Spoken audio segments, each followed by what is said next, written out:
Department में जितने भी एक्सरे किए जाएंगे उन सबकी एंट्री एक्सरे टेट रजिस्टर में होगी। उसमें कुछ ऑप्शन होते हैं, पॉइंट्स होते हैं, जैसे कि पेशेंट का नाम आएगा, UHID नंबर आएगा, उसमें सोनिंग टाइम आएगा, उसमें रिजल्ट टाइम आएगा, उसमें टाइम आउट आएगा, टाइम इन आएगा। ये सब चीज़ें हमें कैलकुलेट करके टेट लिखना पड़ता है। टेट का मतलब होता है टर्न अराउंड टाइम, यानी कि किसी पेशेंट का हमने एक्सरे करने से उसकी रिपोर्ट जनरेशन के बीच का जो टाइम होता है उसको कैलकुलेट करना पड़ता है कि किस तरीके से हम कम से कम टाइम में पेशेंट को रिपोर्ट दे सकें। ये होना चाहिए इस हिसाब से। हाँ, क्योंकि पेशेंट सेटिस्फेक्शन इससे बढ़ता है और एक फीडबैक, गुड फीडबैक जाएगा उसके लिए।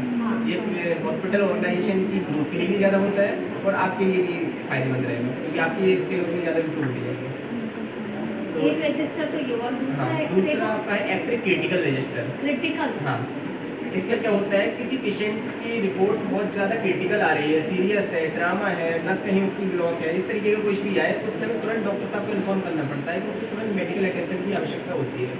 उस कंडीशन में उसमें एंट्री की जाती है रजिस्टर में और रिकॉर्ड रखा जाता है कि किस पेशेंट की कौन सी रिपोर्ट क्रिटिकल आई है और स्टाफ ने कब कितने समय में इन्फॉर्म किया हुआ है डॉक्टर साहब को। ठीक है, इसमें क्या होता है कि रिपोर्ट आपकी मान लीजिए अभी आई है और आप 8 घंटे बाद इन्फॉर्म कर रहे हैं तो नुकसान हो रहा है ना पेशेंट का, आपको तुरंत के तुरंत इन्फॉर्म करना है, इसलिए वो रजिस्टर रिकॉर्ड किया जाता है। हाँ बता। ठीक है, ये हो गया आपका। इसके बाद इमरजेंसी डिपार्टमेंट में भी आपके 3 रजिस्टर्स बनते हैं।